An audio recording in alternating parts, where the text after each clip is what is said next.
जय हिंद दोस्तों। आज का वीडियो हम लोग देखने वाले हैं साइंस का इम्पॉर्टेंट वीवीआई सब्जेक्टिव क्वेश्चन यानी कि लघु दीर्घ उत्तरीय प्रश्न देखने वाले शॉर्ट टाइप क्वेश्चन आंसर, ठीक ना। तो आप लोगों को जो बोर्ड परीक्षा में पूछा जाएगा वही क्वेश्चन हम आपके बीच लेकर आए बाबू। तो जितना भी क्वेश्चन आपको बता रहे हैं सभी को याद कर लेना है। आपको बोर्ड परीक्षा में इसी तरह का सारा प्रश्न आप लोग को देखने को मिलेगा, ठीक है। तो चलिए आज का हम लोग साइंस का वीवीआई सब्जेक्टिव क्वेश्चन देखते हैं जो आपके बोर्ड परीक्षा में इसी तरह का हूबहू आपको प्रश्न पूछा जाएगा बाबू। देखिएगा फर्स्ट क्वेश्चन करा ना, उत्तल लेंस और अवतल लेंस में आप लोग को क्या करना है। तो यहाँ पर जो है ना क्या करना है, तो इसमें अंतर बताना है कि उत्तल लेंस में जो होता है क्या इसका कार्य होता है और अवतल लेंस में होता है यहाँ पर क्या होता है। इसके पिछले वाला वीडियो में उत्तल दर्पण और अवतल दर्पण के बारे में बताए थे ना। आप लोग उस वीडियो को नहीं देखे तो आप लोग उस वीडियो को भी जरूर आप लोग देख लीजिए जाके, ठीक है। तो चलिए हम लोग इसमें जो अंतर है इसको हम लोग समझेंगे क्या क्या इसमें अंतर। तो आपको लिखना किस प्रकार है, उत्तल लेंस और अवतल लेंस का जो है ना इसका अंतर जो है क्या है, निम्नलिखित है। देखिएगा उत्तल लेंस में जो होता है ना क्या होता है, उत्तल लेंस में जो बीच में क्या होता है मोटा तथा किनारे में क्या होता है पतला होता है। देखिएगा इसमें जो उत्तल लेंस होता है क्या होता है, उत्तल लेंस इसमें जो बीच का जो हिस्सा रहता है क्या होता है, ये जो होता है ना ये मोटा होता है, साइड का जो होता है क्या होता है इसमें पतला होता है। ये जो है ना हम लोग ये मिरर के रूप में हम बता रहे हैं, ठीक ना। यहाँ पर जो लेंस का यहाँ पर पूछा गया था, ठीक ना। तो लेंस में आपको क्या लिखना है, इसी तरह से लिखना है। अवतल लेंस के बीच में जो पतला किनारे में मोटा होता है, इसमें क्या होता है किनारे में मोटा होता है, इसमें क्या होता है किनारे में पतला होता है, याद रखना, ठीक है बाबू। चलिए अगला पॉइंट देखिए। अगला पॉइंट क्या करा, उत्तल लेंस में जो है ना क्या होता है, उत्तल लेंस का फोकस दूरी होता है धनात्मक होता है, इसमें ऋणात्मक होता है, इसमें पॉजिटिव होता है, इसमें क्या होता है नेगेटिव होता है, ठीक ना। देखिएगा और इसमें जो ना तीसरा पॉइंट करा निम्नलिखित यानी कि उत्तल लेंस में जो है ना अभिसारी लेंस, उत्तल लेंस को हम लोग क्या कह सकते हैं, अभिसारी लेंस भी कह सकते हैं, लेकिन अवतल लेंस को अपसारी लेंस कहते हैं। क्या कहते हैं, अपसारी लेंस कहते हैं। उत्तल लेंस को उपयोग दूर दृष्टि दोष में करते हैं। बताइएगा उत्तल लेंस जो है ना हम लोग किसमें, दूर, जिसको दूर की वस्तु या दीर्घ दृष्टि बीमारी हो जाएगा ना आंख में, उसको किस प्रयोग से करेंगे, तो उत्तल लेंस का उसमें प्रयोग करेंगे। अवतल में जो है निकट के वस्तु प्रयोग करेंगे, बिल्कुल याद रखिएगा, ठीक ना। इसी से ठीक हो जाएगा। अगला क्वेश्चन देखिएगा बाबू। अगला क्वेश्चन क्या करा, बहुत ही इंपॉर्टेंट है। आवर्धन किसे कहते हैं, इसका ऐसा मात्रा को लिखिएगा। देखिए बोर्ड परीक्षा में आपसे पूछ दिया जाएगा ना कि आवर्धन किसे कहते हैं। अगर आपको याद ही नहीं रहेगा तो आप लोग कैसे लिखोगे बाबू, ठीक ना। तो ध्यान दीजिएगा आवर्धन है ना किसको बोलते हैं, तो आवर्धन हम लोग उसको बोलेंगे प्रतिबिंब की ऊंचाई तथा वस्तु की ऊंचाई के अनुपात, यानी जितना भी प्रतिबिंब का ऊंचाई है और क्या कहता है वस्तु की ऊंचाई है, यानी कि इसको प्रतिबिंब मान लीजिए, इसको वस्तु मान लीजिए, ठीक ना। उसी को हम लोग क्या कहते हैं, आवर्धन कहते हैं। उसी को क्या कहते हैं हम लोग, इसी को क्या कहते हैं, आवर्धन कहते हैं। बिल्कुल आपको याद आ गया, समझ में आ गया बाबू। चलिए आवर्धन को जो है ना हम लोग एम से सूचित करते हैं। किससे सूचित करते हैं बाबू, तो याद रखिएगा आवर्धन को ना हम लोग एम से सूचित करते हैं। इसका मात्रक जो होता है ना आवर्धन मात्रक, कल का वीडियो ऑब्जेक्टिव नहीं देखे हो तो उसमें देख लीजिएगा, कल ही बताएं। आवर्धन का ए से मात्रक जो होता है वो बिल्कुल नहीं होता बाबू, याद रखिए क्या होता है, ये मात्रक विहीन होता है, यानी मात्रक इसका होता ही नहीं है, ठीक ना। चलिए इसका सूत्र जान लीजिए कि आवर्धन का जो सूत्र होता है क्या होता है। देखिए वस्तु का प्रतिबिंब ऊंचाई भी है और इसका ऊंचाई यू है, तो इसका आवर्धन क्या होता है, एम बराबर क्या होता है, भी बटा यू होता है। बिल्कुल आपको याद रखना बाबू।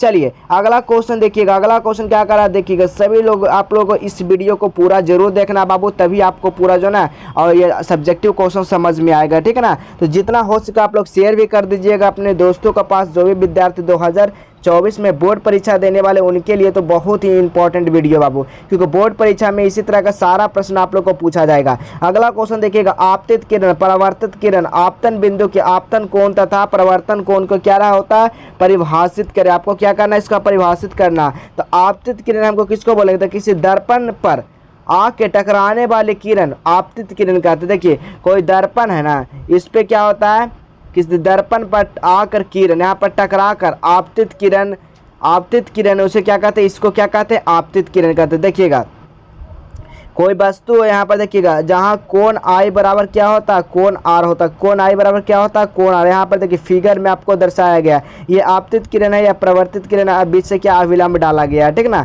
इसका कोण क्या होता है, आई, एक कोण क्या होता है, आर होता है। बिल्कुल आपको याद रखना, ठीक ना। समझने में कोई भी दिक्कत परेशानी नहीं होनी चाहिए बाबू। चलिए अगला क्वेश्चन देखिएगा बाबू। अगला क्वेश्चन देखिए क्या करा, यानी कि अगला पॉइंट देखिएगा। अगला पॉइंट जो कहा जा रहा है क्या कह रहा है समझिएगा। अगला पॉइंट कहा जा रहा है परावर्तित किरण, परिवर्तित किरण हम लोग किसको बोलेंगे? तो दर्पण से टकरा कर लौटने वाली किरण, परिवर्तित कोई दर्पण है इससे लौटने वाली किरण को ही ना क्या कहते हैं आप, यानी कि परावर्तन किरण कहते हैं। बिल्कुल याद रखिएगा। अगला क्वेश्चन देखिए बाबू, अगला क्वेश्चन कह रहा है आपतन बिंदु किसको कहते हैं? तो आपतित किरण दर्पण के जिस भाग पर टकराती है उसी को हम लोग क्या कहते हैं? आपतन बिंदु कहते हैं। आपतन कोण हम लोग किसको बोलते हैं? तो आपतित किरण अभिलंब के बीच का कोण जो बनता है ना उसी को क्या कहते हैं? आपतन कोण कहते हैं। परावर्तन कोण किसको कहेंगे? तो परावर्तन किरण और अभिलंब के बीच का कोण बनता है उस पर अभिलंब का जो है ना क्या होता है देखिएगा, अभिलंब पर यानी के परिवर्तन कण कहते हैं, उसी को क्या कहते हैं? परिवर्तन कोण कहते हैं। ठीक है ना, यहाँ पर परावर्तन लिखा गया, यहाँ पर परिवर्तन कोण कहते हैं उसी को। देखिए फिगर से आप लोग समझ लीजिएगा यहाँ पर क्या दिया गया। ठीक है, चलिए अगला क्वेश्चन देखिएगा बाबू। अगला क्वेश्चन चौथा नंबर क्वेश्चन का रहा है, देखिएगा भर्जन और निष्पादन में अंतर। देखिए ये भी बोर्ड परीक्षा में पूछा जाता है कि भर्जन में क्या होता है और निष्पादन में क्या होता है। तो भर्जन को अयस्कों में वायु में उपस्थिति का गर्म किया जाता है, इसमें निष्पादन में अयस्कों के वायु की अनुपस्थिति में गर्म इसमें भी किया जाता है। इसमें अयस्कों की वायु में अनुपस्थिति में क्या किया जाता है? तो गर्म किया जाता है। भर्जन का प्रयोग सल्फाइड अयस्कों में किया जाता है, निष्पादन का प्रयोग कार्बोनेट तथा हाइड्रोक्स अयस्कों में किया जाता है। इसमें भर्जन की क्रिया में सल्फर डाइऑक्साइड गैस उत्सर्जित होते हैं, इसमें क्या होता है? निष्पादन, इसमें क्या होता है बाबू देखिएगा, निष्पादन की क्रिया में कार्बन डाइऑक्साइड जो होता है ना वो गैस में क्या होता है? उत्सर्जित होता है। बिल्कुल आपको याद रखना बाबू, क्योंकि बोर्ड परीक्षा में ना इसी से सारा क्वेश्चन आपको पूछा जाएगा। ठीक है, चलिए अगला क्वेश्चन देखिएगा, दीर्घ दृष्टि दोष क्या है? बताइएगा दीर्घ दृष्टि दोष क्या है? कल का भी वीडियो में समझाए थे आपको। इस दूर किस तरह से हम लोग कर सकते हैं? जिस व्यक्ति यानी जिस आदमी को अगर दीर्घ दृष्टि आँख में हो जाता है उसको हम लोग कैसे निवारण करेंगे? कौन सा लेंस का प्रयोग करेंगे? तो जब भी दूर की बात किया जाएगा ना तो यानी कि उत्तल हो जाएगा। क्या हो जाएगा बाबू? उत्तल हो जाएगा। और निकट का बात किया जाएगा ना तो क्या हो जाएगा? इसमें अवतल हो जाएगा। बिल्कुल आपको याद रखना ये दोनों कॉन्सेप्ट। ठीक है, चलिए दीर्घ दृष्टि दोष हम लोग ये क्या है? तो देखिए नेत्र का वह दोष है जिसके कारण जो है ना दूर की वस्तु स्पष्ट दिखाई देती है। यानी कि जिसको अगर दीर्घ दृष्टि दोष हो जाएगा उसको जो है ना दूर की वस्तु स्पष्ट दिखाई देगा तथा नजदीक के वस्तु स्पष्ट क्या होगा? उसको नहीं दिखाई देगा। ठीक है ना, उसी को क्या कहते? उसी को नहीं दिखाई देता है। इस दोष को ही दीर्घ दृष्टि दोष कहते हैं। देखिए समझ गए, जैसे कि दीर्घ दृष्टि जिस व्यक्ति को हो जाएगा ना उसको नज़दीक का इमेज या कुछ भी अच्छा से नहीं दिख पाएगा, लेकिन दूर के वस्तु को एकदम साफ साफ दिखाई देता है, उसी को कहते हैं दीर्घ दृष्टि दोष कहते हैं। ठीक है ना, दीर्घ दृष्टि को जो दोष होता है उसमें जो होता है नेत्र का गोलक जो होता है वो क्या हो जाता है? छोटा हो जाता है और रेटिना पर प्रतिबिंब नहीं बनता है। देखिएगा जो ये आँख होता है ना, ये रेटिना होता है, यहाँ पर रेटिना, इस पर प्रतिबिंब नहीं बनता है। ठीक ना, क्या इस पर प्रतिबिंब नहीं बनता?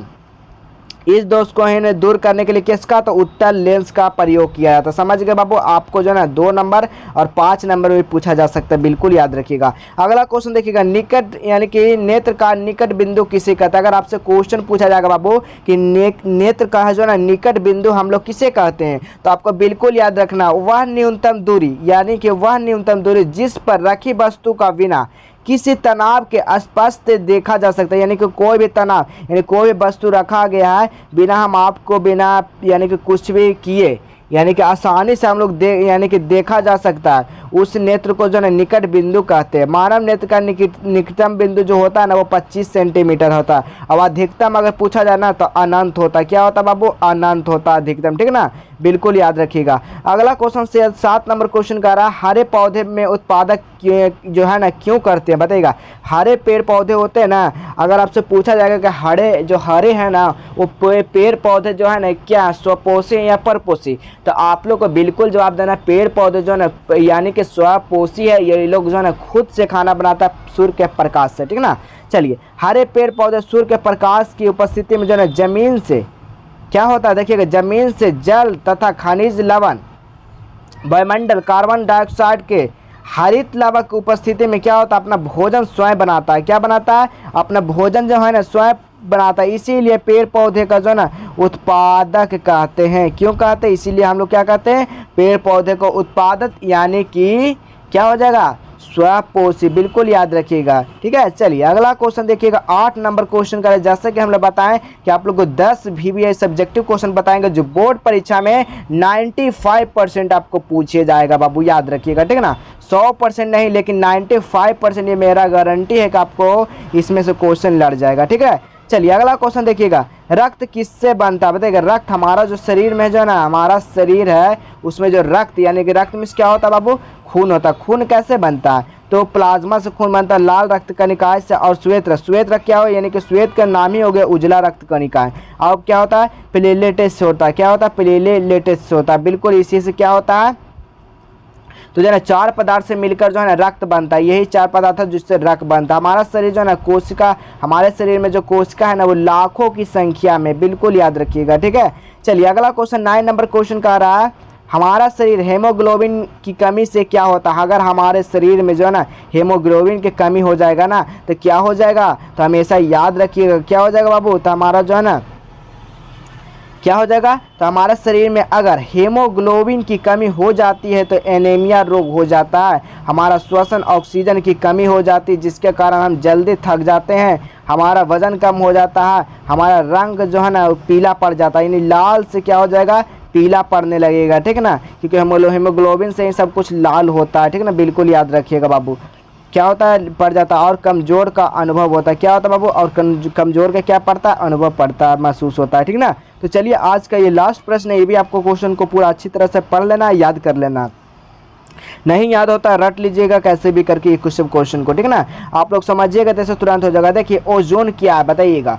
ओजोन जो है ना क्या होता है? तो एक ओजोन जो है ना वायुमंडल के बाहरी परत में पाया जाता है ओजोन। ठीक ना, याद रखिएगा। तो ओजोन ऑक्सीजन के एक अपरूप है। क्या अपरूप है बाबू? तो ओजोन का जो ना एक अणु ऑक्सीजन के 3 परमाणुओं से क्या होता है? मिलकर बना होता है। अगर पूछा जाएगा ऑक्सीजन जो ना कितने परमाणुओं से मिलकर बना होता है, तो 3 परमाणुओं से मिलकर बना होता है। ओजोन का अणुसूत्र क्या होता है? अगर आपसे पूछेगा ओजोन का अणुसूत्र क्या होता है? O3 होता है। ओजोन पर परत वायुमंडल के बाहरी सतह पर पाया जाता है, जिसे परावैंगनी किरण से हमें क्या करता है? रक्षा करता है। अगर सूर्य के प्रकाश के नीचे अगर ओजोन परत नहीं रहेगा ना तो हमारा जो शरीर है ना वो क्या हो जाएगा? जल जाएगा। हमारा शरीर में क्या हो जाएगा? बीमारियां होने लगेगी। लेकिन हम लोग को शरीर का जो ना रक्षा कौन करता है? तो ओजोन परत करता है। बिल्कुल आपको याद रखना है। इसी से आपको क्वेश्चन पूछा जाएगा बाबू। तो जितना भी क्वेश्चन हम बताते हैं ना आपको उसको ना 100% आपको याद करने की कोशिश करिएगा। ठीक है ना, क्योंकि बोर्ड परीक्षा में सारा क्वेश्चन ये मेरे से गारंटी ले लीजिए बाबू, 100% ये ले कर कह सकते हैं। एक बार भरोसा कर देख सकते हैं आप कि जो भी बताते हैं वो क्वेश्चन आपको आता है या नहीं आता है। ठीक है ना, अगर टेलीग्राम में ज्वाइन नहीं हो तो फटाफट ज्वाइन हो जाए, और व्हाट्सएप ग्रुप में भी फटाफट आप लोग ज्वाइन हो जाए। नीचे डिस्क्रिप्शन में लिंक दिया गया, वहां से जाकर डाउनलोड, यहाँ से जाकर आपको ज्वाइन कर लेना है। ठीक है, तो बस आज के लिए इतना ही हम रहने देते हैं। फिर मिलेंगे हम यानी अगले वीडियो में, अगले लाइव क्लास में। तब तक के लिए जो ना जय हिंद, वंदे मातरम।